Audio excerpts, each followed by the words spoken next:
Everybody ready?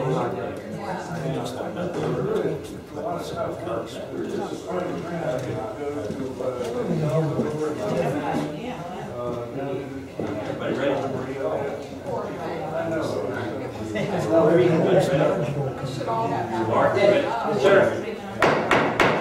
Good evening and welcome to the Tuesday, February 18th meeting of the Waxahachie Grove Town Council. We have the roll call, please. Mayor Brown. Here. Vice Mayor Gerald. Here. Councilman Goldenay. Here. Councilman Liang. Here. Councilman Russell. Here. If we could stand for the pledge, remain standing for the invocation.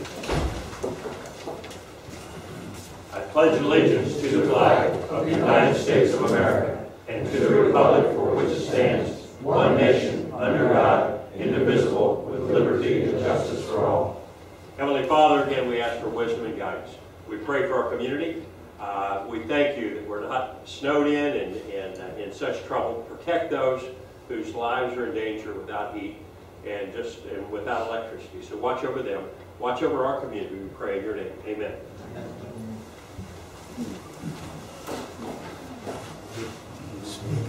All right. Any additions to the agenda? And if not, I'll entertain a motion to approve the agenda. Yes, we were going to have a continuing conversation about speed bumps. I don't see them there. Covered in my report. What's that? Covered in my report. Okay, under your report? Okay. Anything else? All right, entertain a motion. I'll make a motion. Okay, Ryan makes a motion to approve the agenda. Is there a second? Second. Second by Ron. Further discussion. All in favor signify by saying aye. Aye. Any opposed, same sign. Passes 5-0. Moving to the consent agenda. We have minutes for January 14th, February 4th, and the rest. Motion to accept the consent agenda. I'll make that. Okay, Ryan makes a motion. Is there a second? Second. Second by Ron. Further discussion. All in favor signify by saying aye. Any opposed, same sign. Motion passes 5-0. I have two. One is Roxana, and then Keith Harris. Roxy. Thank you, that's very romantic. I only heard Roxanne when I was Roxy, that's how most people know me. I am Roxy Coleman, I live on 147th Ave, almost 30 years. And I also volunteer at Yesteryear Village. My building is the schoolhouse. And the last principal of the school in the 60s was a Mr. Roy Brimmer. And he passed away years ago. His wife, however, lived to be 102. And I met her 3 years ago. Their grandson brought her in. Ms. Brimmer passed away last year, and they have found pictures and some history and brought it to me this year. I'm going to lay some of the pictures out here. I have pictures of the first grade, first and second, third and fourth, and fifth and sixth grade from the last school year the school was open here. I also have something very interesting. As I said, I have lived here a long time, and I've never heard anything about this. And in Mr. Rimmer's things, this is called the first school.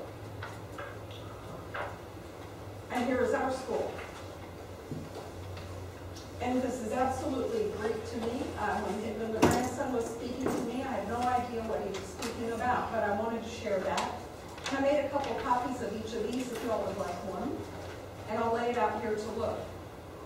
Those of you who come to the fair or come to the village have noticed that one side of the schoolhouse is a classroom and the other side of the building is a military museum, generally World War II. We're getting lots of calls because many of those veterans are gone. In the memorabilia this young man brought me, folks, this is a citation to the Waxahachie Elementary School for service to the War Savings Program effort through the successful completion of the Schools at War campaign to pay for one quack through the purchase of war bonds and stamps, January 25th, 1944.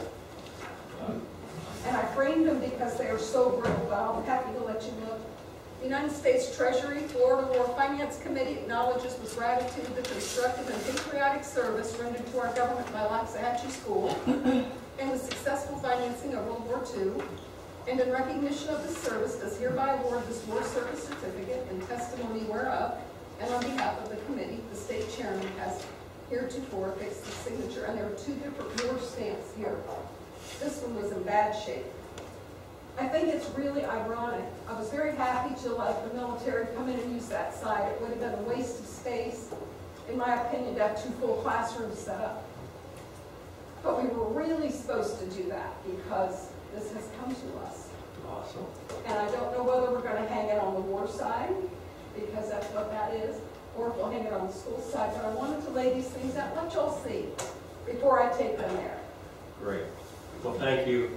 And Roxy, thank you for your service there. Oh, You represent our community so well. thank you. And the old schoolhouse, those of us that used to meet in it and attend all the things there, vote there, it's still got a That's soft where I spot in met our- Sharon, Yeah, that's right. first time I went to vote. That's right. This is all, this next month will be there 30 years. Wow.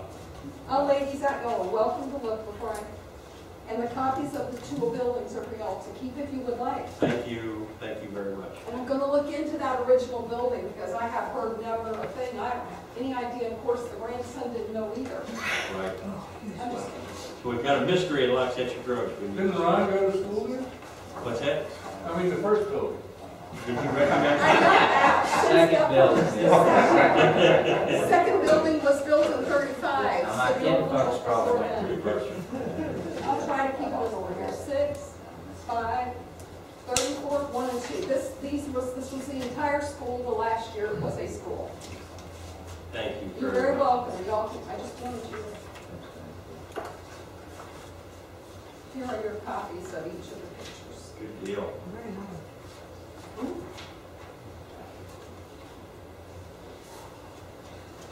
Here are the originals. I'll lay out everybody.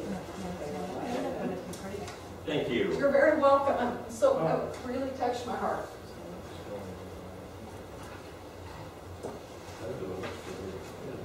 All right, Keith Harris.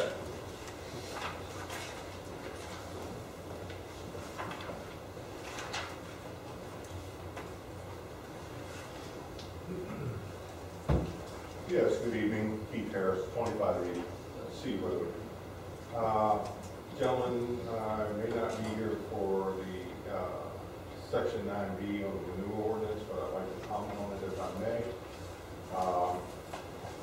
The new ordinance has been on our agenda and our archive minutes since the town was incorporated, and we're looking at it for the revision. I am enrolled in the Florida Department of Agriculture's best management practices for Florida equine operations. It is primarily a water quality policy of land management. One of our requirements is all my manure has to be kept in a concrete manure bin, concrete slab, walls, and a roof protected from the elements. There are strict guidelines on how to compost it, spread it on one's property, or have it hauled away by a licensed hauler. Water quality is becoming a concern in this town as we are getting an influx of manure and horse bedding, not only from Loxahatchee Grove, but outside the community. To the point, if it is possible for your consideration, I would like y'all to consider banning any manure from coming from outside the area. They're welcome to spread it in town from locations. We are getting more and more commercial equine operations in town. It's going to be producing it. I'm producing about 20 cubic yards of manure and bedding every 3 weeks. I'm paying for a licensed hauler to give away. I don't mind it being spread on land for agricultural uses, but this is going to be a dumping ground. So I respectfully request that if possible, that we ban the hauling manure from outside of Loxahatchee Grove into the town. Thank you. I need a question for you, please. Yes, sir. I'm being nitpicky, but I was going to ask a question. How much do you have to pay that hauler? Do you pay by the cubic yard, or do I'm you pay paying by a the load. I'm paying a load. The load is a 20-yard load, and I'm paying $120 to have it removed. Thank you. All right, moving to, we have nothing under 4, 5, 6, moving to 7A, ordinances. Mike? Mayor, I regretfully have to inform you that we have a notice issue on this one. As a result of what occurred on January 14th, there was a change to remove the requirement or the ability of someone that direct relative related by blood or marriage to operate. While that was in the title itself, and therefore when that change was made, it did one of two things. Either made that title inaccurate, so the title was changed, but then when we changed that title, it requires 2 weeks, and tonight was advertised for the second week. So what I'm advising to do is unfortunately go back and advertise it for first and second reading through 2 meetings in March. I regret that occurred. We discussed it before the meeting, but the law spirit has to be 2 public hearings and it has to have 2 public readings of the ordinance title. So for whatever role we did, I regret that inconvenience to you all, but I think it's important that we do it correctly now that we became aware of an issue before the meeting started. So at this particular time, unless you want to discuss it again like you did last week, I would just ask that we move on, table it, and we'll advertise it for first reading in its current form, the form that it is this evening, for your March 4th meeting. Or at the end, I regret that it wasn't caught. We all reviewed it, we all looked at the notice, and it wasn't caught. Okay. Any comments on it? Anybody want to go over it, or we're? I had something I wanted to raise just to get input from council, and if it's applicable, we should put it in so we see it included in the ordinance when we see it for the first reading again, if it's okay. Okay.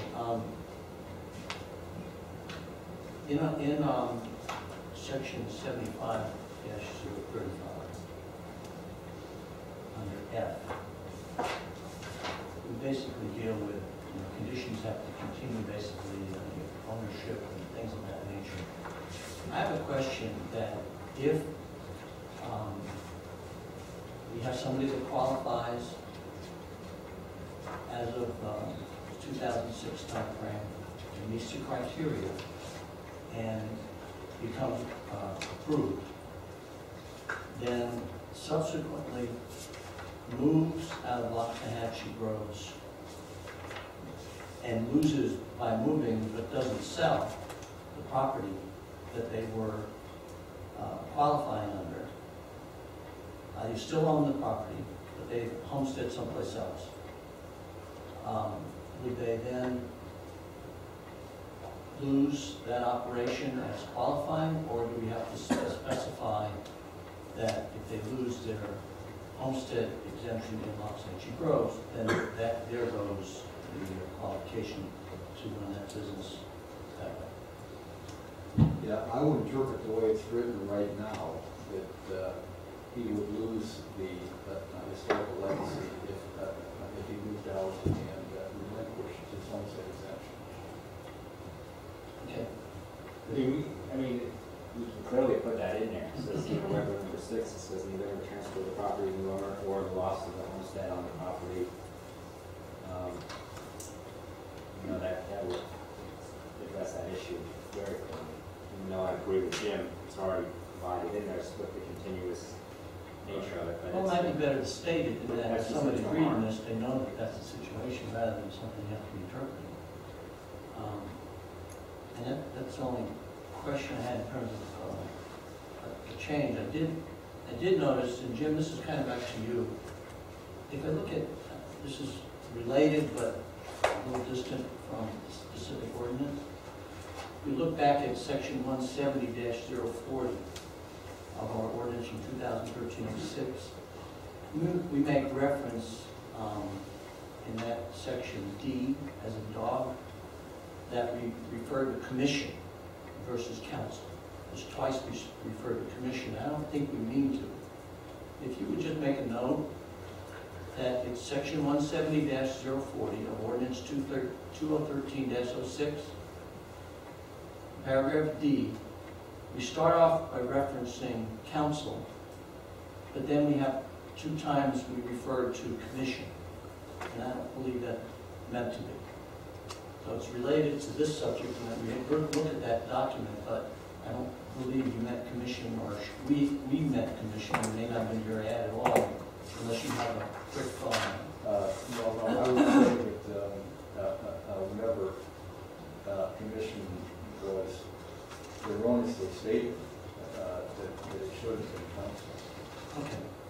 It's not this ordinance, but it was a referral to an ordinance that we're changing, so I just wanted to ask you about that. I don't know how you handle, how we should handle it. Last question really in general is this supposed to be on a fee basis, what we introduced in terms of category B, or is it a cost recovery basis or not? There likely would be some cost recovery, but the way that we wrote the category B was with the objective in mind to keep those costs as low as possible. Right. I don't see any reference to cost recovery. I didn't know if we wanted to set a minimal or some kind of fee that didn't allow it to be out of hand for those that are trying to help bring in line with, what was missed from incorporated. You do have a cost recovery ordinance, and so, I don't know if we have a fee schedule, it's just cost recovery, whatever the cost is. We have, as you'll see on our, on the agenda item that talks about the business initiative priorities, there is a rewrite plan of the cost recovery ordinance. I will tell you that, that's a good question you raised. Generally, I think we would try to review these things in-house so that there wouldn't be a cost recovery because of the fact that it's being covered by us under the contract. However, if we needed different services, then the cost recovery would kick in. So I would say that at some point we should probably look at adopting or creating a fee for those types of uses. I think that's a good catch. Okay. All right, anybody else have any comments, questions about it? All right, and we're all right to put it off until March 4th will be another first reading. Okay, March 4th, first reading. All right, moving to administrative update. Mark? Thank you, Your Honor. First comment that you see that is listed on the agenda. Unfortunately, I was advised by member Bill Lauda that he has to resign from the Red Tank Committee simply due to the fact that he's got a very packed schedule and he's got a lot of things going on. You've been made aware of it, Your Honor. That's your appointment, and we're going to move forward. We're going to announce it on the website. I'm kind of announcing it tonight. Obviously, if anybody is interested, if they get us a resume, and so we can bring it forward to you for your review and potential appointment. And I thank Mr. Lauda. He has been an outstanding member of that committee. We're going to miss him. Right. And I just want to say, anybody that's on that committee that might know somebody that would work well, let me know, give me a call, and we want to get somebody on that. I didn't know that was going to be mentioned tonight, but just for clarification, yes, I have become extremely busy. The main reason I resigned was I cannot personally do something unless I can give it 100%. I just don't, if I'm not doing a job right, I don't want to do it. Well, we appreciate that. Thank you, Bill. Although I hate to lose you there, even at three-quarter effort. Get somebody for a couple of years, I'll be there. Okay. All right. Okay, Your Honor, the next item is listed there. It's the Compton Road Equipment Demonstration. And we do have a recording of that we're going to play without sound to show you what's been happening. Let me just give it some quick introduction. Our Public Works vendor, Frank Chiola, has gone to a couple of... It's sideways. Reorient there. I think the machine flipped. I think on subject now that extreme. Boy, I tell you. A couple of joint meetings with FP&L relative to vegetative trimming and things like that, especially as it relates to power lines. If you want to start, I'll keep talking more. What you're seeing there, as you know, Johnny Choquette is serving as a sub to the Water Control District for the portion of the culvert work on Compton to take out vegetation. And what he did was apparently he modified a Caterpillar rubber tire articulating backhoe with a 25-foot reach, and he put on a forestry mulcher. And this thing, I mean, it's hard to see, obviously, we apologize for it being upside down, but it just goes into that vegetation, takes it right down, clears it right out. So one of the things we're looking at doing. You know, the old-fashioned way might do this. Hey, there we go. All right. There you go. I'll just stay here if that's okay. Thank you, Councilman. In Frank's contacts with FP&L, one of the things, Council, that we're thinking about doing as early maybe as next Tuesday is we're going to invite some of the FP&L reps up. John has cleared a portion, not all the way to his pocket. We're going to do a second demonstration, and we kind of believe there's a possibility for maybe an interlocal governmental partnership with FP&L, because they are concerned about the number of power lines that are actually within, in vegetation. So this is a job we're doing, but I think it provides for great promise. We'll do that. If not the 25th, we'll see when there's a time that's mutually agreeable to the town and FP&L. We'll get them up here and we'll do this, and I'll try to provide some notice for anybody else who wants to come up. You do have to stay a ways away though, because there's all kinds of matter flying. We had a couple people who got smacked with little things, nothing bad, but it was really remarkable to see this. I mean, inside into the canal, etc. It really blows everything off there really nicely. So Good. this was taken by Frank as he actually started the work up on Compton. Well, that's excellent. It's amazing. Personal ingenuity. Do we need an engineer? Yeah. Turn that on edge. Yeah. So with that, that's my lead into the next item. I just wanted to give you all a report on the Compton Road issue.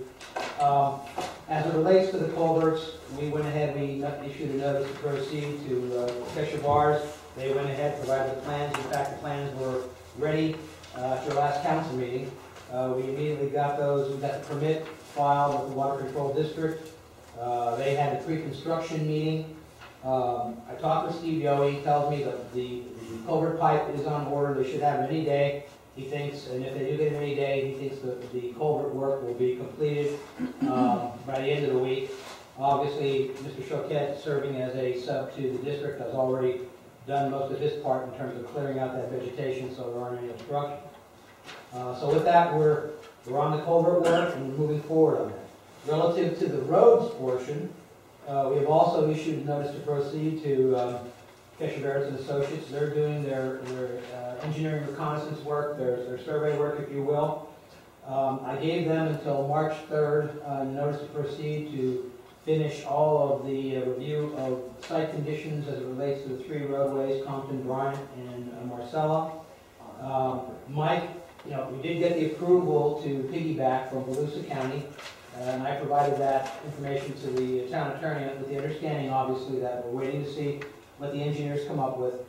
I think I'll probably have another report for you by our meeting on the 4th, and I think it looks pretty good that if everything goes well and there's no problems with the piggyback and everything moves forward, we could probably have this, I would say, safely on March 18th and ready to go for you to get that part of that project started. Any questions on that, Mayor, or can I move on? Anybody? Rod? Mike, how long is it going to take to finalize this piggyback? I mean, Mark turned it over to you because It's ready as soon as, I've already looked at the materials, I've already prepared the piggyback agreement, much like we did for the vacant registry, the cover agreement that just makes the changes in that. Basically, we're just waiting on confirmation from the engineer before I give Mark some drafts to get worked on. So I'm pretty sure as long as we get that, next week or so, I think March 18th is very realistic unless something comes up from the engineer. but And let's start on it. so basically, there's no problem with the piggyback, and we're just waiting on the engineer. You all can authorize it. It was bid out. They gave us an email saying, okay, you can use it. And as long as the terms are confirmed as consistent with the work that's being done, and we should be good to go. The only way I can envision the problem with the piggyback, and Mike, if you want to, would be after the engineering plans are done, if the contractor, who in this case is North Florida, if they have a problem with the original quotes they did, they're telling them you can't stay within the I think it was 1179 up in Volusia, if I remember correctly off the top of my head. That would be the only way there would probably be a problem with. Or if there was some work that was required that was outside the contract, and that was bid. which again, from what I understand, is not the case. Right. We have to wait and see to get that. All right. Mark, question for you. Now, you did a notice to proceed with the district. Yes. I noticed someone on Compton Road put dirt in some of the holes. I believe that on the 22nd of this month, somebody's having a wedding on that road. Now, when they start putting dirt in there, that's going to make it harder for us to prep it. And I noticed the medians haven't been removed yet, the palm trees and stuff in the middle of the road. But that process has been started though, as far as the contract with the water control district. Oh, absolutely, yeah, that's why Johnny's moving forward on the clearing. But I did hear actually had a call from a resident today who did indicate that he doesn't know who did it, but there obviously was somebody who did do some filling. And I indicated to him that that wasn't the district, because we didn't give the district any go ahead to do that, so it had to be either a resident or someone. Right, now what would be nice if it's in consensus with the council is if they've got holes and stuff, now if we can get the district to go ahead and put shell rock material in there, first of all, it'll compact itself with the weather and stuff, but it's better than somebody putting dirt in those holes, because that's just gonna make the work twice as hard.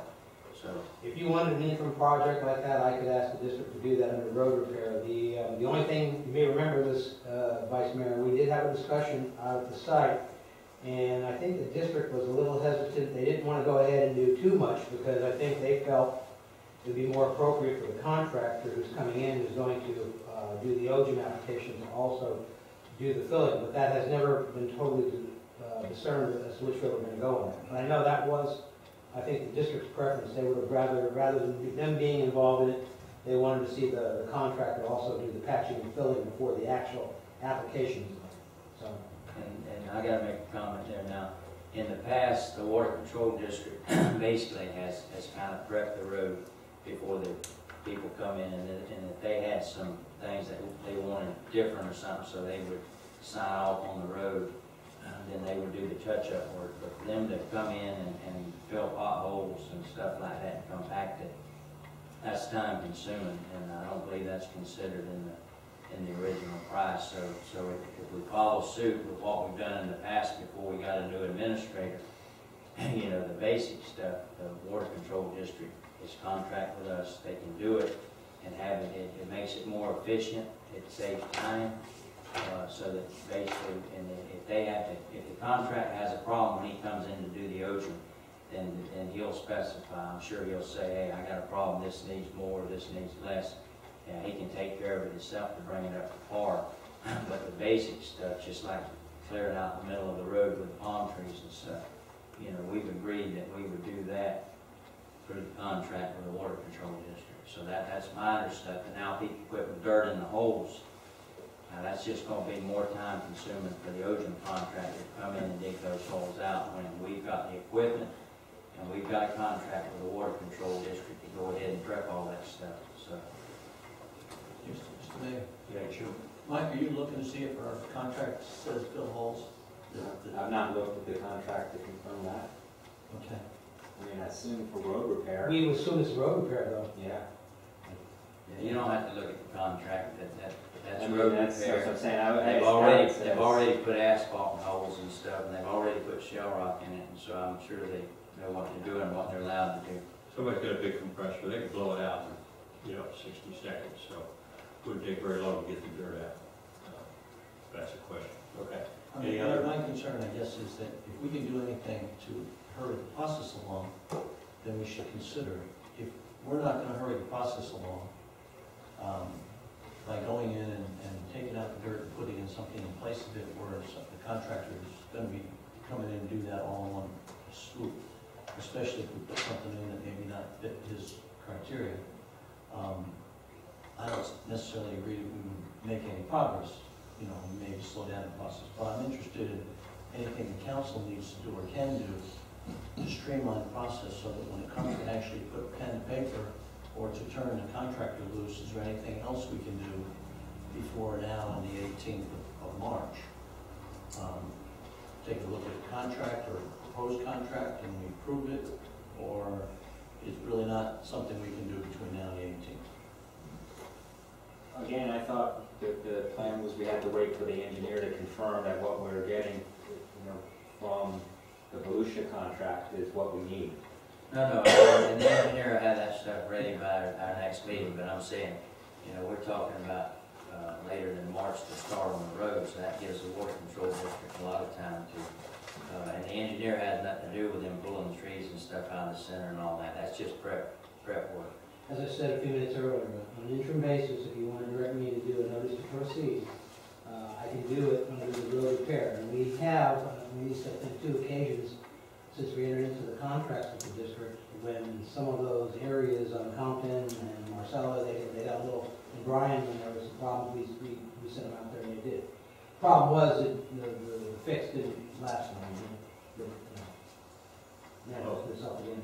And we've talked before, that, you know, it's gonna involve a phone call to the contractor that's gonna do the job. Find out what kind of material we can use. And at the same time, I really don't ever want to delay filling potholes.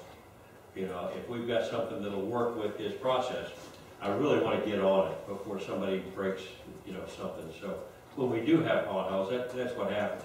We let them go too long, and then they get worse and worse. So even if it's a temporary thing, as long as he's all right with it, I think we need to go ahead and do it. I'll go ahead and I'll issue a notice for Steve and have Steve clean it up. Yeah, just have the conversation to make sure whatever they're gonna put in there is gonna fit. And then I think that's the point I guess I was trying to get to. Sure. Said it better. Sure, okay. All right. Anything? The last issue with the Compton Road and all the work is we're in the process of getting all the Bryant Road documents recorded. I think half of them are recorded at this point, so we're going to continue to finish that up with the county. Just wanted to make council aware of the fact that on Friday I'll be meeting with the county engineer's office to discuss 2 items. Basically, the first being the traffic signal at Shelby and D Road, and our consultant will be there with me to have that discussion. The second item on that will be, that's Mr. Weisberg, by the way, I'm sorry if I didn't give you his name. He's the head of Captain Traffic Engineering. And then the second item is, of course, the item that the roadway committee brought to you several, I guess it was in November, and you approved it. And this is as it relates to the control of equestrian crossings on the Shelby. So I'm taking this opportunity while Mr. Weisberg kept quiet to try to address 2 issues while I can. So he's aware of that. And Mr. Harris has asked to accompany me on the second issue, and I told him that I certainly welcome his assistance. I will, it was his proposal that you approved, so we'll talk and I'll give you another report on how that meeting goes. That's the first meeting with traffic up and above the staff meeting, my meeting with staff previously, and discussions with our consultant. We also, Mr. Mark? Yes. Sorry. Is there a problem that council member wanting to do, or is it not on Friday? It's no problem as long as one council member goes. As long as one council member goes, I would say, because of the fact that that has always been a split vote, as long as that council member doesn't, probably jump into the discussion, and lets the consultant and myself handle it. If it was a 5-0, I wouldn't have a concern. So that's just my thought. Observation? Yeah, observation is fine. Well, if I have time, I'll get a hold of it. Yeah, okay. If I can get a hold of it. Yeah, I'll give you more details to that. All right, Ron? Just something to think about. Mark, I know the residents have mentioned about slowing the speed down on Okeechobee Boulevard. That would be an opportune time just to get his opinion. Oh, sure. In other words, Royal Palm Beach is 40 miles an hour. Now, for us to get it down to 35, I don't think they would even think about that. But to reduce it down to 40, that gives us a little bit of edge. And that Well, I think the mayor can tell you, the mayor and I actually went and attended a meeting with Commissioner Santa Maria at that time, and I think they, pretty much what they said to us was there was a better chance of getting the signal than there was actually. That's exactly right. Yeah. That's exactly right. They said there were so many criteria on the speed, and I disagree with a lot of their criteria, but they said that really, hey, we had no chance of getting that. I mean, I can always ask again, but I don't want, Yeah, no, we tried. Well, the only thing that's changed since that conversation is Royal Palm's changed. Right, and it has changed. Well, and in reality, we had a better chance before, because when we went to them before, it was 35 miles an hour. And our argument was for it to go from 45 to 35 was really a speed trap. Okay. And why did they get 35 when it's a 4-lane divided, and then it jumps up 10 miles an hour when it comes into our 2-lane with driveways coming out on it? And Mr. Webb said, well, we had spirit in it. But anyway, Well, it made no sense to me. No, I And understand. then since then, we probably have less of a chance since they Based on that. bumped theirs up now to 40. So Yeah, well, let's not aggravate our Yeah, we can't. chances of getting a traffic light and the crossing of the equestrian by bringing something else up that they object to. Oh, yeah, it would be, that's fine. Unless we want to go there and say, we'd like 2 out of 3, one of them. yeah. Giveaway? Yeah, I do. Okay. Okay. The next item I have, Mayor, is Mr. Fleischman and myself met on February 13th, last Thursday, with Marcelo Penso, who is Mr. Yee's architect, and some members of Land Design South and Caulfield and Wheeler, who are the engineers. And they gave us a preliminary look at the site plan that they're working on for Mr. Yee. I would say Jim and I both feel they're making a progress. They're looking at possibly coming back with something in April. So at this point, I would say I'm going to continue to work with them, and hopefully we're going to get a better product as it relates to the shopping center. So we just had a very good exchange of ideas, etc. And finally, I promised Councilman Rocket, I do have a report on the speed humps. I did issue a notice to proceed to Simmons and White and asked them to basically provide us a template profile as it relates to the speed humps relative to Sycamore and at 140th and 44th. I issued it on February 11th and I gave them until February 26th. They're pretty quick. I think they'll meet that and we'll be able to have probably some discussion at our March 4th meeting as to what they come up with in terms of the template, if you will, for speed hump. So then I guess at that point the other discussion issues will be, of course, there's some talk about distance between speed humps and all the other aspects that have gone into the decisions that the Water Control District has made previously as it relates to putting the speed humps in on the ocean roads. That concludes my report. One of the items that one of the parts of our discussion last meeting was, I believe the mayor had commented, we don't need the specs to make a determination of what we want to do. We just need the spec to have somebody else build it. Yeah, the profile. And Well, that's what it is. Yeah. but my point is that I expected the conversation tonight. We have 5 council members. The 5th one was missing last meeting. But we could make some progress instead of taking another month from the last meeting when we said let's move forward. And it's been 3 or 4 or 5, whatever months since we've started this conversation. I'd like to make some progress. If this council can do things without the template, then I'd like us to do that. Give you some direction as far as, or at least have us an opportunity to figure out what we want to do. We do have looming versus, we're supposed to be providing specs for B roads. Now, if we don't get something done, we'll be into April. And I'm not sure how. These guys seemed urgent in their need a while ago to do some estimating of costs. Well, without going into too much detail on that, actually Mr. Fleischman, Mr. Cirillo, and myself are going to be meeting with those folks. There have been some issues that have cropped up that would probably, the best case scenario coming back before you would be March 18th right now, it appears. But we do have to have those meetings and have those discussions. Could be right here. Well, I mean, we can, I don't think we need that, the template or anything else. If we're all in agreement that that's kind of the profile we want, that's a decision we need to make, and then we need to make a decision on the spacing. We can really do that anytime. Right. So, I mean, it's not on the agenda for tonight, but, that's something that we could. I expect it to Let's be on the agenda. put it on the agenda for next time. Yeah. That's what I expect to do. I should have everything ready to go. Spacing and. And we'll all pick a number and do the average. Pick a high number, 5,000 feet. Okay. No, but I know. that a joke aside, I think that's what we could do, and we could get the number and get the distance. So long as no one's going to come and say we made them too far apart or we made them too close together, and that's some violation of some rule. Correct. We talked about last time that didn't apply. Okay. Ron? Just one question. We're going to be talking about it next meeting. I keep asking the same question. Which engineer will sign off on those speed tables? What are we decide on?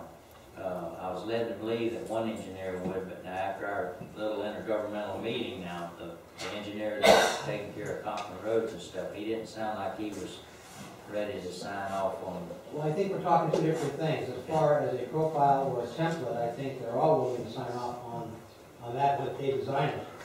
The question is the total package as a alternative to providing guardrail is where there may be an issue of the engineer signing off. And that's something we have to explore and talk about. Well, we did talk about that, saying that we don't need an engineer sign off on the roads in the Oxhatchee roads.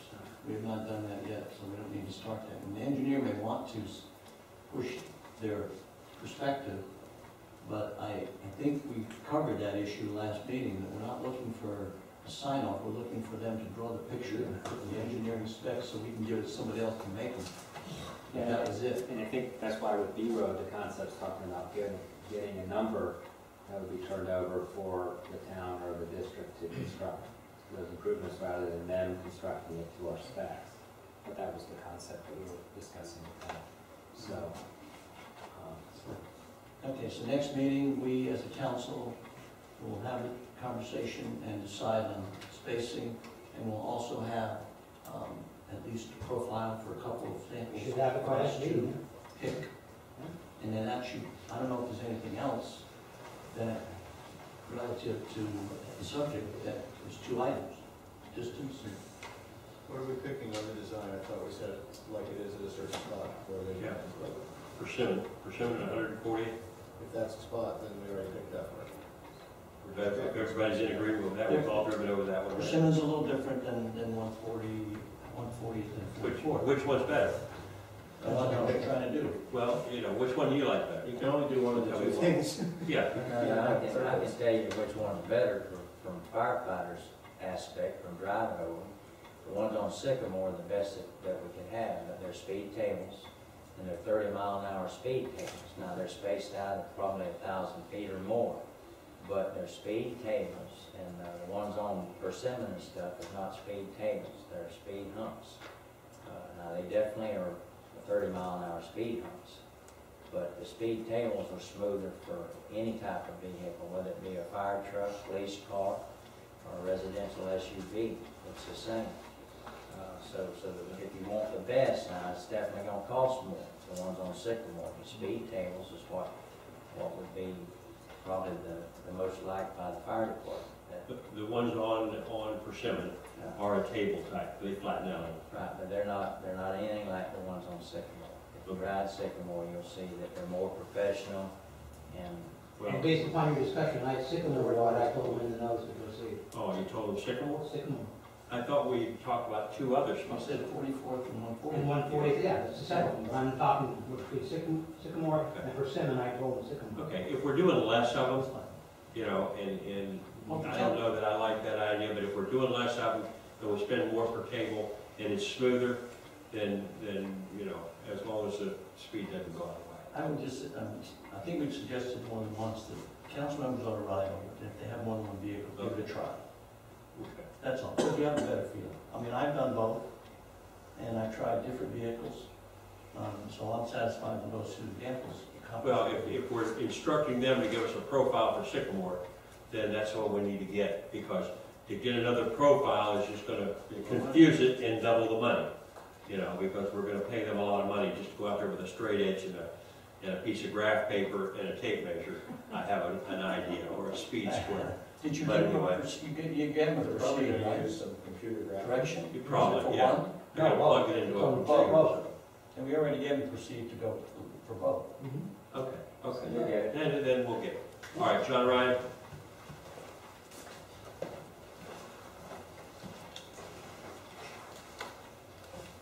John Ryan, 3508 A Road. I've sat in, obviously, on an awful lot of discussions about speed humps with the IGC and the district, etc. Now, here's the confusion that I think ought to be settled before the March 4th presentation. The IGC meeting, Keshavarix almost said, he didn't seriously imply, that if we didn't have guardrails, he wasn't going to sign off on speed humps. He's not the traffic engineer. You got Simmons and White who is coming into this, and you're asking them to do a profile and a spacing recommendation, I think. And Mark, you need to speak to this because I wasn't involved in this, but when you were interviewing the traffic engineers, some of them said that they didn't like the concept of relying on speed humps when you had canals alongside the road. Right. Now, to deal with the situation, as I understand it, yet another engineering firm, the district's engineering firm, Erdman and Anthony, is actually the road engineer that's been hired by the college and the commercial developers for B Road. And it would be a mistake not to coordinate between what Simmons and White is doing and what Erdman Anthony is doing, if in fact Erdman Anthony is still the road engineer for the college and the commercial people. You do have a safety issue, and I don't think anybody is totally comfortable with the situation, but I think it's going to be a mistake if we don't get these parties thinking about who's going to be designing the specs for B Road and accepting the responsibility for them. As I understand it, the town is looking for a town engineer to accept the road on behalf of the town. That's not necessarily meaning that they're the ones that are going to design it. Right. But if the ones that are paying for it are going to be paying for a road that they've asked Erdman and Anthony to deal with, I don't think you're going to get the speed humps and the spacing that you're making a decision on, and I don't think they're going to sign off on it. But I don't want to make that decision for them. I'm just telling you what the impression is that I have. You've got 3 engineering firms that are going to be involved here, and you better get Erdman and Anthony on board with whatever is presented on March 4th. Of course, I don't know that we need to ask any of them for their recommendation. I mean, I think basically we're rural roads. We don't go by DOT. We really don't need an engineer giving us recommendations, because I honestly know what's going to happen if we ask for a recommendation. It happens every time I ask an engineer for a recommendation. And I spent an hour on the phone with one today that was really almost bordered on being silly. So you know, I think we need to determine what we're going to do, put it out there and build it. Now, I had thought that we were going to build them just like every other ocean road out here. The Water Control Board was going to supervise the building of it. After it was done, we were going to take it over as a town. In my discussions with Steve Yowie, and I think we had one discussion at the IGC with the Vice Mayor, the Supervisor Ryan, Mr. Yowie, and myself. My understanding is that both solar And catch water. I'm just talking about the one we had, with our own IGC. Oh, okay. Internal. My understanding is that Mr. Benz and Mr. Malonic and Mr. Perry, representing all their clients, have contacted Erdman and Anthony just to provide them consulting services as they are in the process of working up their splits for the road. And when they give us their numbers as it relates to what it's going to cost to do the ocean from Putney Canal to Okeechobee. Our engineer is going to review those numbers.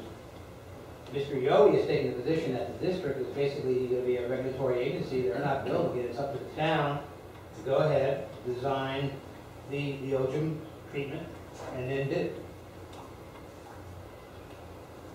Yeah, you know, what do you think? I think we're getting it backwards. Hey, You know, no, Mr. Mayor, first of all, I agree with you, okay, but that's not what's happening, okay? The water control districts want to turn everything over to the town. Now, and long story short, it's going to cost the taxpayers more money. Now, we're talking about these 3 roads that we're going to resurface, okay? They won't resurface the roads unless our town engineer will sign off on those roads. Now, how can we do something to B Road and do something to another road when we know that our town engineer is not going to sign off for it? But yeah, we want them to sign off on these 3 roads that we want to get resurfaced. So we're doing one thing one day and we're trying to do something the next day. But no. I think, if I could, go ahead, Tom. we were able to say that we thought the roads were safe for golf carts as a determination fact-finding determination of ourselves as a council. Maybe Mike could opine on the idea, if we say that the road is safe under a certain circumstance, then it is. The only thing that concerns me, what I've heard tonight, is John talking about the idea that these guys are gonna give us the money, and then maybe the college is gonna be concerned about whether or not this road is safe. I don't think that that's gonna be, something that the other two are gonna bring up as a major issue. But is the college gonna somehow say that reliability isn't right? But if we can say, like I said, if we can say that it's safe for golf carts, can we say that it's a safe road based on this set of plans, us as a council? Or do we have to rely upon this outside engineer? And once again, what is the point where somebody has to take it over?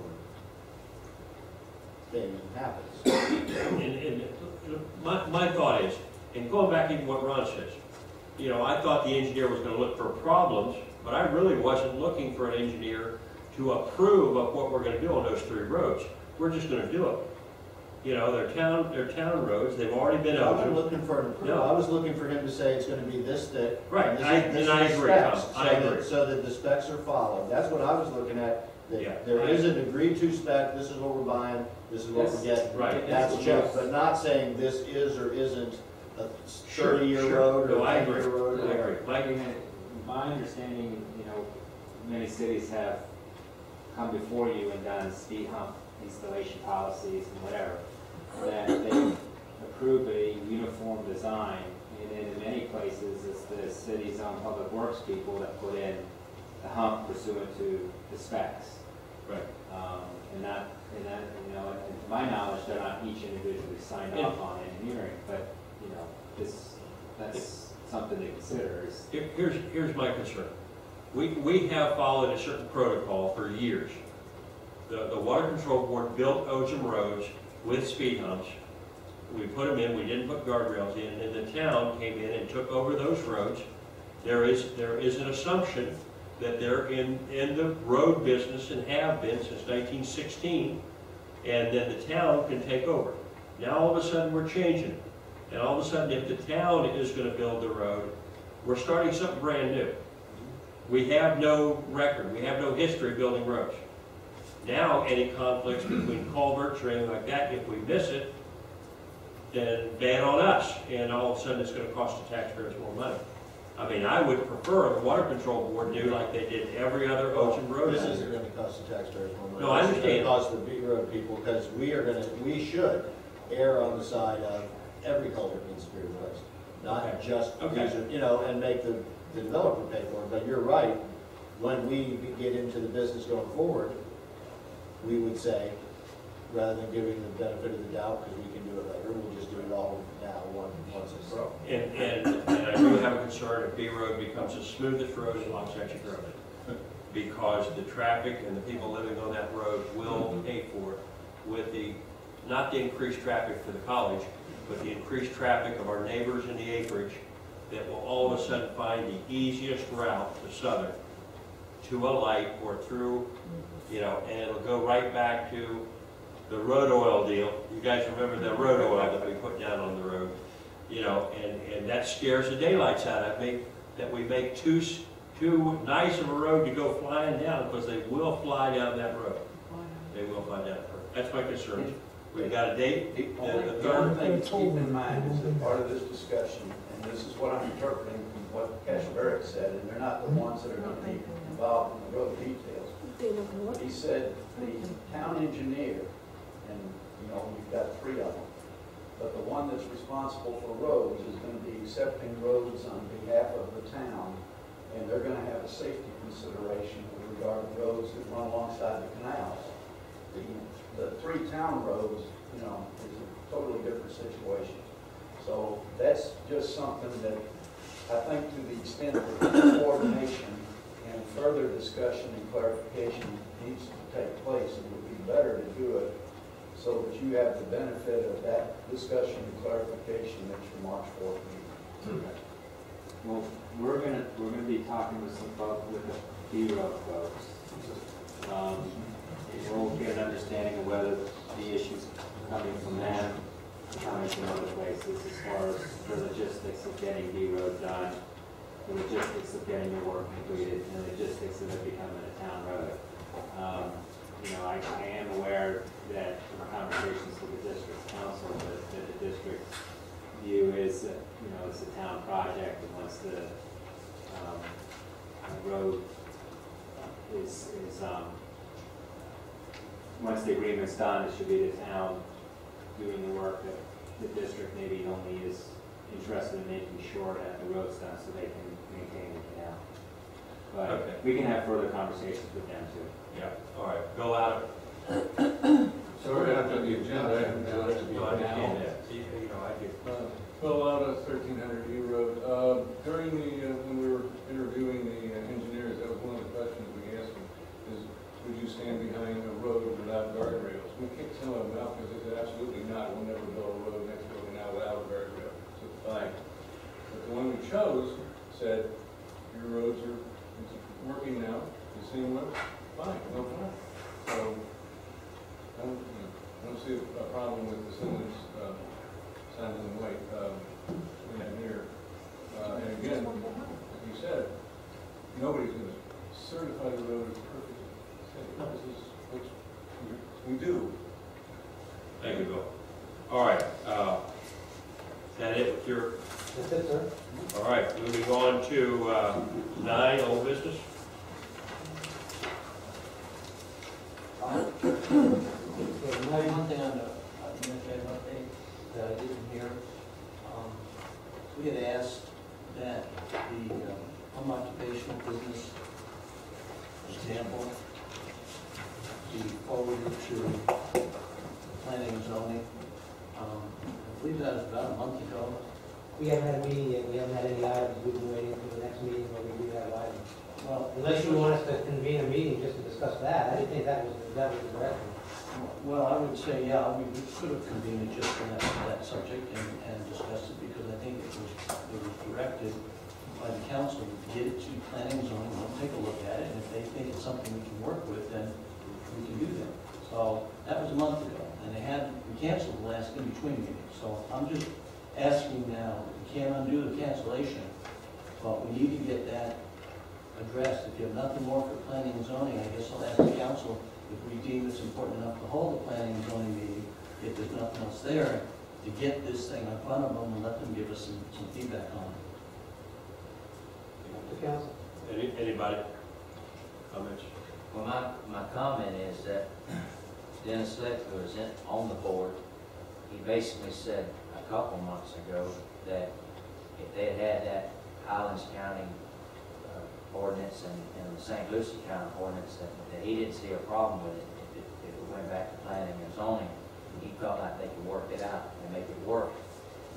But yet they weren't confronted and nothing's been done. Now, like Jim said a month ago, and all I asked out of Mark is just keep us updated. A month ago, I felt like it was going to go back to the P&Z board. I wasn't aware that we weren't going to have a P&Z board meeting until we had more stuff to put on the agenda. So maybe I missed that part. But just, we can keep dragging it on and on, but if we don't have anything for the P&Z board except for this one situation, then I think we need to solve this problem. We went about it the wrong way to begin with when we said it was a commercial enterprise. A home occupation is not a commercial enterprise. It's a home occupation, not an outside building. And the problems they had was an outside building, customers coming in different situations. So no, I just like to be kept up to date so that we don't forget about it. And Your Honor, if that's the council's desire, we'll be happy to do that. Standard practice, what we have done is, we've done it consistently. We don't have P&Z meetings when we have no development applications coming forward. We don't just have a meeting to have a meeting. Now, I wasn't aware that if you want that as a special meeting, no development applications, we'll be happy to take it to the next meeting and reconcile. When's the next meeting? It'll be March, second Tuesday, third. 13th, March 13th. March 13th? Do we have any development Not right now. I mean, do we have any in the future we think are gonna be coming up? In other words, Oh, yeah, well, but it's, I mean, there's nothing right now that you're working on that. No.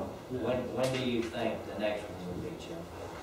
I mean, if it's 6 months from now, no, we don't need to wait 6 months, but if instead of March, it's April, then I can compromise to kill two birds with one stone. Just help me out here. Well, it's possible that the D's site plan then could be coming through in April. And there's been talk of several other projects, but it's very preliminary. We don't have any kind of idea of schedule. Well, I would hope that something else is gonna come through in April, and I personally can live till April. I don't think it's gonna kill him if he has to wait another month, but no, if April, there's possibility of killing more than. Okay, so do I take it the direction then is, if we have nothing in March, that's fine, but if by April we don't have a development application, we take that item to the P&Z, even if that's the only agenda? Is that all right with everyone? Yeah, my only concern is that if you get a lot of stuff in April, and you overwhelm P and Z, and then you've got this on top of that. I mean, I'm a big believer in taking a little lights, and I'd like to get it done in an easier meeting and move forward. I don't know what the cost is to have us hold a meeting. Well, Does Jim have to be there? Because that's usually a cost. no, Jim doesn't have to be there, we do have to have the clerk, have to have me, or somebody acting, so. Well, I'd be in favor of trying to get it done right away, just to clear the items that we know are hanging over. And if you get busy April, but the council has to decide. I'm just one part. Okay, we'll make a motion. I'll make a motion that we put this on the next P and Z meeting, which is scheduled for March 13th. Okay. And is there a second? I'll second it, and hopefully the condition will be that we have a town clerk present. And because at the P and Z board, they don't need anybody else to make up their minds. So town clerk present, cut down the cost, but no, I'll second that motion. We'll get a motion, a second. Further discussion? All in favor, signify by saying aye. Aye. Any opposed? All right, we have passes 4-1. All right, moving to whole business. Thank you, Your Honor. The first business item, this is the issue that we talked about on several occasions. These are the town management company work authorizations. And I've actually covered 2 items that are outstanding in this. The first was, as you know, brought by ULDC Review Committee member Howard Bourne at your last meeting. He was questioning the fact that the staff had not prepared a report yet. We had several discussions about what we were going to do with the ULDC committee, and the preparation of the report was part of the overall cost that we gave you. I indicated to you I would break it out in this, and as I advised you in this report, the cost to do that report to you, we estimate to be $1,500. The second part of this is the historical legacy, because we've had so many delays and different issues where we were actually we were way ahead of schedule and doing a very good job with it. It now has a negative balance of $222.50, not counting any costs tonight. And obviously now we have to go back and do a re-advertising and 2 more readings. So what we're asking there basically is that we're asking for your approval to cover whatever the final expenses are in terms of getting that ordinance wrapped up. So my requested action report, I'm indicating a motion by town council to approve $1,500 for the completion of the ULDC Review Committee annual summary report. And then a second motion to approve additional funds to address the overages in historical legacy, including additional costs incurred during the February 8th meeting. And now, obviously, there will be 2 meetings in March. All right. I'll make a motion to approve work authorization. Okay, Brian makes a motion. Is there a second? Second. Second by Tom. Further discussion? Jim? If I was to read the minutes of every meeting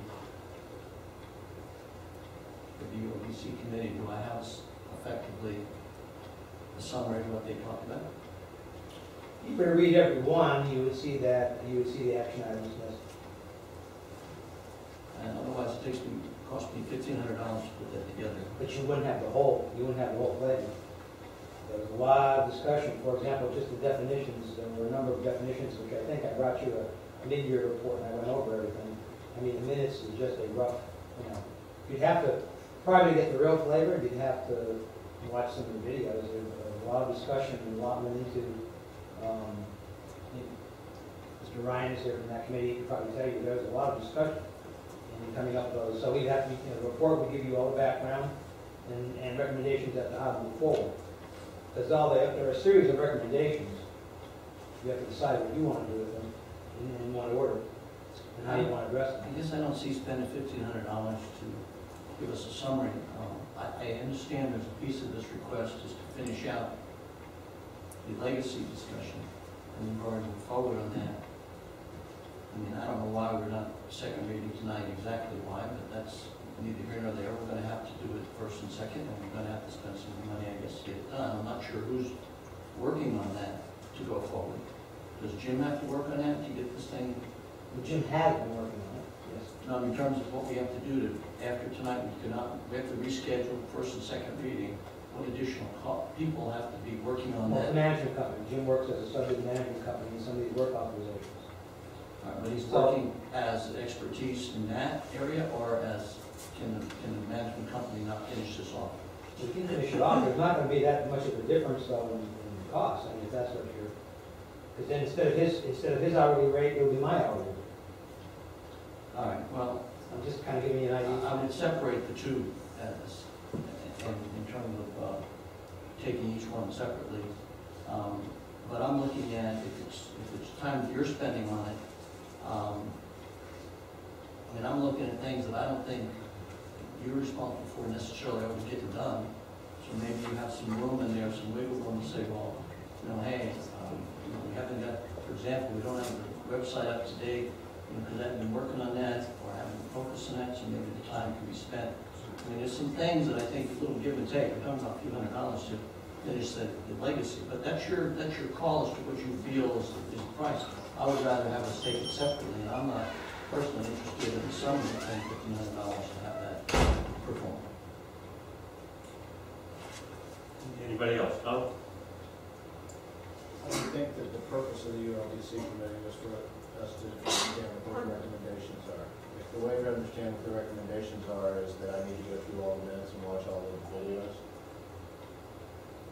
and everybody's just going to get to the end and just not pay it because it's too much money, this whole thing is just expensive, downtown and all that stuff. It's really, I think, we say we want to do things and then we just never do it. This whole ULDC thing, it's just like we had some issues and they were hot issues and we thought, let's kill them by spinning them out into circles, and now let's not even have a meeting to ever discuss what it is that the guys ever talked about. Let's just completely kill it by not even talking about it further. Because what it seems to me is the underlying story of the whole ULDC. I am aware of some things in the ULDC that haven't even been talked about. One dealing with some handgun ordinance that we have about shooting ranges, which is against the law, where we're regulating shooting ranges. And that needs to be taken out. I've discussed it with Mike. I didn't know we had a limitation on that. We do. It's in our ULDCs. That's why we have 200 pages of gobbledygook that people didn't read or didn't pay attention to. That was done, not by me, but by y'all. Put that in there. That was done before the adoption of 970, which says everything's granted to the states. So we have a section in there that was brought to my attention that most cities have. Well, I know most cities have, and ours was really just the opposite. Because when we were talking about commercial on Southern, we let the developers know we were very open to gun ranges. How did all this stuff get in there? But there's I don't know. That gun ranges have to be inside. They can't be outside. They have to be this. They have to be that. All this stuff's in the ULDCs. But instead of doing a page-by-page review, which I have suggested I've been in favor of, we've only picked out some things that we then pigeonhole. So I don't think this whole ULDC project was done properly. I think that money which we did spend was wasted. We ought to try to do it right, which is look at it and figure out what's in there instead of what we did, which was silly. But to not pay the $1,500, I think is very penalized and kind of foolish.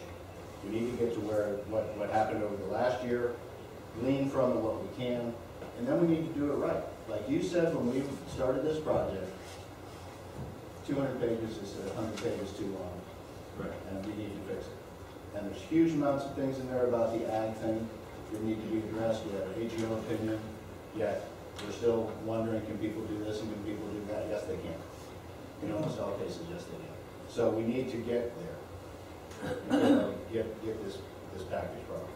Okay, Mike, comment? Oh, no, I was just gonna say on the gun thing, you know, that change in law was, I think, what, 2 or 3 years ago, where they made it so draconian, but they never changed the part of the statute in 823 that gives you the right to regulate those in certain districts. But since that's later on, and I talked with the county attorney about this, because they have a lawsuit challenging that statute as it relates to removal of county commissioners, so it wouldn't affect what the governor could do in the rest of it. Them and most other cities have not removed that from their use tables, which is technically regulating gun uses, but they're very wary of taking on that issue. So, from my knowledge, I haven't talked with Mark or anything, we don't have any gun ranges that come in for approval, but if we ever did, we'd have to look at it just like the county is, basically say, you know, hands off. So we can take it out of the The code. county has a totally different opinion about guns than. I'm just pointing out the legal No, you're right. morass that the statute created Okay. when they did that. All right, my thought is, we've got the ability to pull this together, what we've already done, pay this, get a report, but at the same time, I know that the ULDC committee felt like they were over-regulated, and that they had too many high-dollar people watching that weren't necessary, that their decisions were then run by planning and zoning and changed. Therefore, I think that maybe we need to look at it again as far as reforming it, do it with a little less, you know, management involvement. I don't think we need Jim there at every meeting. Maybe we don't need, you know, you, Mark. Maybe Brandon can go down there and somebody to record the meetings, and then they can take this stuff, because I agree. I still think it's too long. If we've got the Attorney General's regarding the ag stuff, we just need to take that stuff out. There's no need for us to have regulations on stuff that we can't have regulations on. Same thing with the gun thing. So, you know, what we've done so far, if this takes care of it and brings us there, but, you know, it was one of those things we hammered out a long time ago. There were problems with it. We just need to, you know, deal with it. I would say that if your goal, as I've just heard Councilman Wilson's comments and your comments, if the goal was to reduce a significant amount of regulation in that ULDC, we are not done with Yeah, I agree. And probably the only way to, in my opinion, to really achieve that would have been the page-by-page approach, but council opted to go, you know, the first meeting, we bombed you with a lot of stuff, and I apologize for that. Maybe we thought, maybe you looked at the amount of work and you said, oh my God, we're not gonna be able to, you know, and you created a committee. I mean, there was a lot. That was, at that point, that was everything, but at that time, I think we expected to do a page by page, but, you know, because I thought at some point we were gonna do those as like the second meetings of every month. I mean, there were a lot of different ideas and concepts tossed around. I can tell you, when it got to some of the issues like the ag, the arguments were really esoteric. We were never focusing, we couldn't get them to focus on specific provisions because we were talking in generalities of the issue, of some of these issues. But I think the problem there was, we're trying to get to specifics, when in reality, overall, we shouldn't have been dealing with it at all. You know, and so I think that is probably the choice that we need to do. If the Attorney General says that we can't control, you know, the ag stuff, then there's no need to be nitpicking of the rules itself if we can't make those rules. So, I guess is my thought. So, you know, maybe we can simplify it real quick by taking out any references to the ag as far as restrictions, if we're not allowed to do that. And let me just say one other And thing, John Mayor. John had a little paragraph that they all agreed to and voted on, that essentially made that comment, that bona fide ag, and he knows what it said specifically. They made the comment, they all voted on it, and that's one of the things probably that Marcus will be bringing to us if we can ever get there, Okay. by doing that. And that's, I think, what the whole thing is we need to go through the process, we need to let him give us that Okay. report so we can get her done. And I just want to say one thing, Mayor, on behalf of the management staff, because I think if that committee felt overregulated, well, I apologize, I feel bad for that, but we did take the role of advisors. We didn't try to tell them or dictate. Now, there were some things they brought up, and we said, we can't recommend that you do that. Well, if they decided to take it, and we told them several times, vote it up or down, but we can't recommend that. One issue, I can tell you, is real quick, I don't want to get into too much stuff, but they wanted to take all references to ag out of the code. And our opinion was, you can't do that, because 99.5% of the town is agricultural residential. That's the name of the zoning category. It's an ag residential zone. If you take ag out, you're basically saying you have a residential zone. And that starts a whole other series of problems. Well, we weren't telling them they couldn't do it, we were trying to advise them properly. So, And a lot of it, I think, had to do with semantics, in which they were saying, take the regulations relative to agriculture out, and they would say, let's take out agriculture. They hear them say that, if you take agriculture out of ag res, you only have res, yeah, no doubt. And that's what it got to, people talking past each other in a lot of cases, where it just, at least the couple meetings that I attended, there was a whole lot of talking past each other and not really. Jim. A few things. One, Mike, roughly, how many areas that when you put some regulation in have changed in terms of regulating it? Our initial approach was, can't regulate it, we don't put it in to be regulated. And there's been, as far as I understood, minor changes in terms of what we had put in at that time was we could regulate, and has changed. And it may even been changed since then again. But I don't recall that there was an enormous number of things that we had in there and now are in conflict with that can't be regulated. We have a number of areas that need to be, that don't have regulations that we have the right to regulate, not duplicating state statute.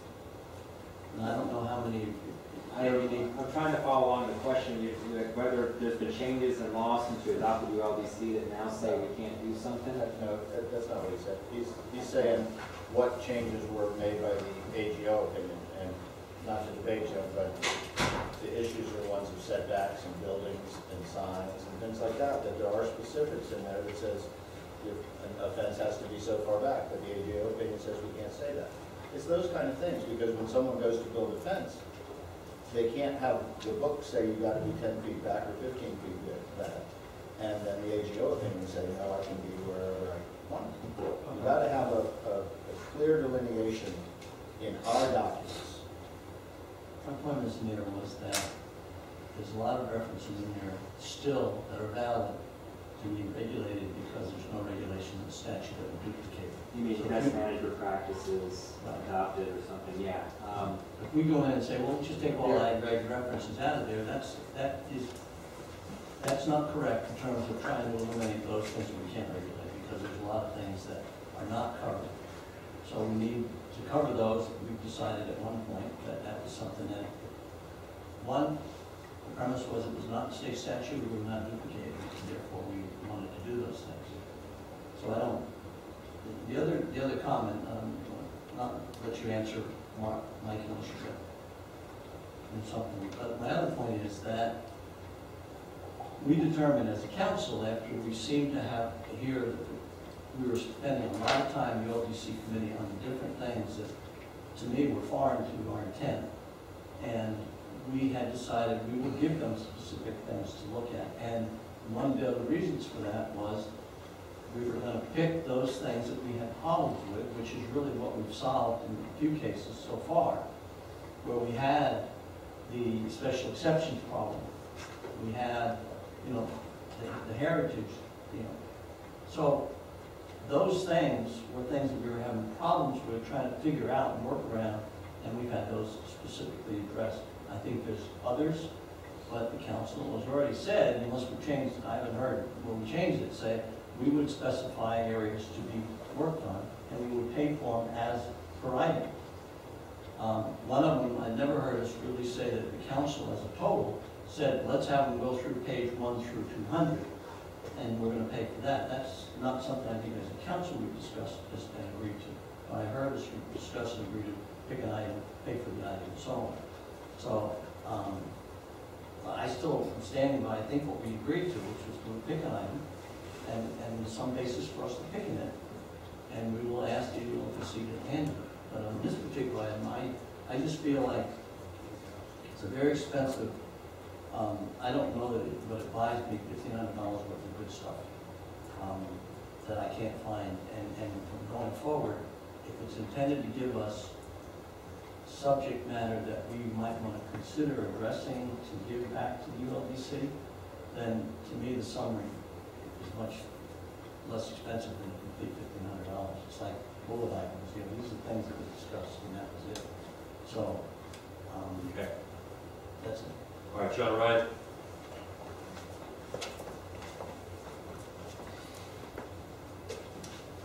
Don Ryan, 3508 A Road.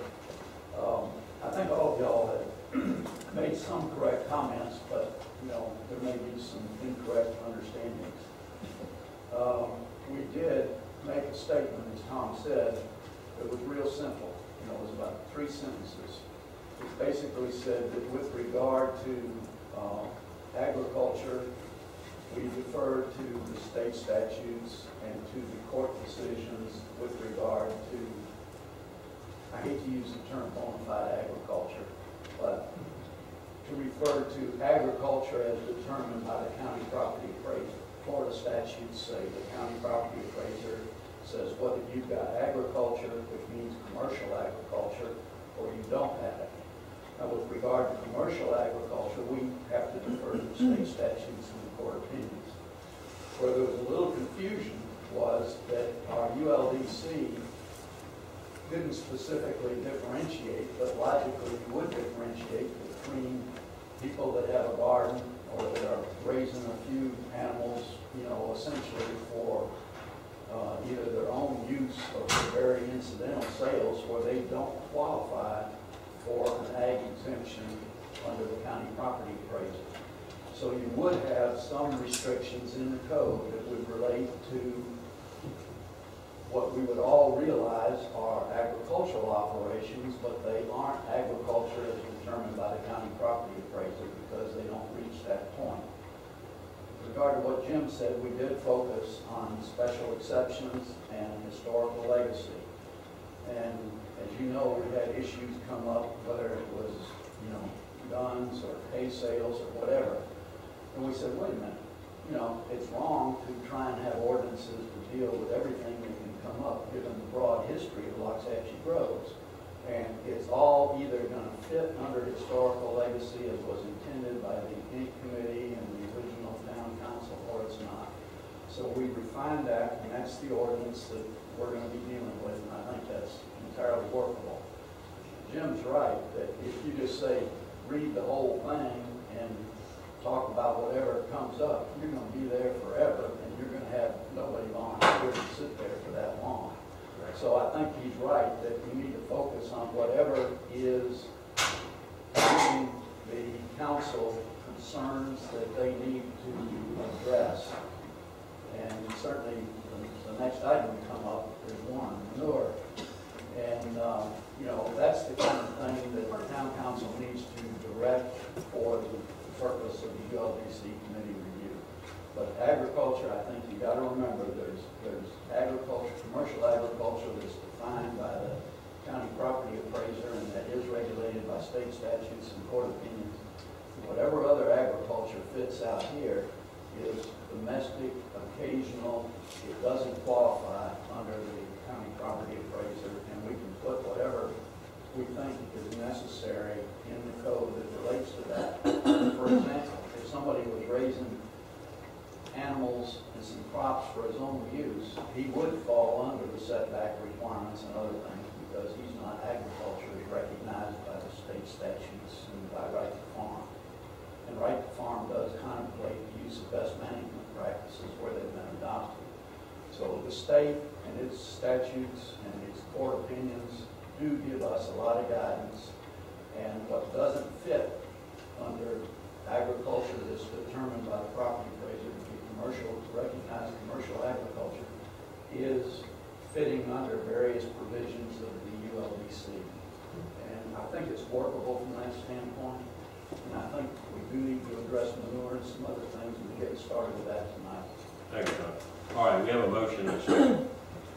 All in favor of this $1,500 thing and the, I think the complete report, and that was what we need, right? Yeah, the second part, $1,500 the second part was the historical legacy. and the money for the historic. Was that both in the, was that both in the Both same in the motion? same, right? Okay, we have a motion and a second.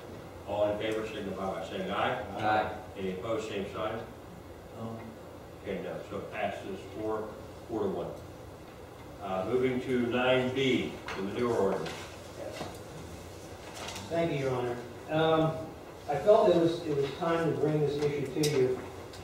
As you know, and as I kind of indicated in the report, you know, all your efforts, at least since we've been here as a town management company, was an attempt to get a handle on how much manure was coming into town and try to regulate it and ensure that we weren't going to have any problems. And then I provided you some information where in 2013, in February, there was some farmers who came before you, and they talked about the fact that they needed to have, you know, more loads of manure, and council directed us, if there was a bona fide ag use, to go ahead and gave you great discretion in terms of reviewing these things. Same thing with residential. My discretion, look at it, make sure they indicate to us, to the staff, what they needed for it, and go forward. And pretty much what that did was that waived the provision that was in 21203, which talked about after the 20 loads, then every additional load would be $40, which was a real, I think that was a real good provision that the council put into that code, because it really did provide for the regulation. But having said that, we went ahead, and when folks came in and they indicated they were farmed, we did not go ahead and try to, you know, we basically went ahead and approved their permits. We didn't have any residentials come in during that point in time. And this year, we started getting a lot more complaints about a wide range of dumping in various properties, and a lot of those. And it's always been a concern that I indicated to council. I mean, we try to keep up with it the best we can from an enforcement standpoint. I don't try to bring the code enforcement officer into it right away. Normally, it's our public works vendor or town staff going out trying to investigate these things first to see just what the issues are. The thing that really got me was we had 2 permits this year that were, and Mr. Fleischman worked on because he was in the office at that time subbing for Mr. Garrett. But they indicated they wanted to have 1,000 loads. And when we calculated that on 2 different permits, that ended up being a dollar amount of like $86,000, which I said, I am not going to approve that without coming back to you and talking about this situation. So there are a number of things that are happening.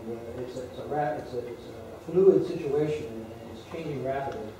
Also, I do want to point out to the council that during the IGC committee meetings, and it's going to be, I guess maybe we're talking 7 or 8 months ago, Mayor, you served as the council rep. Mr. Shiola served as the Water Control District rep.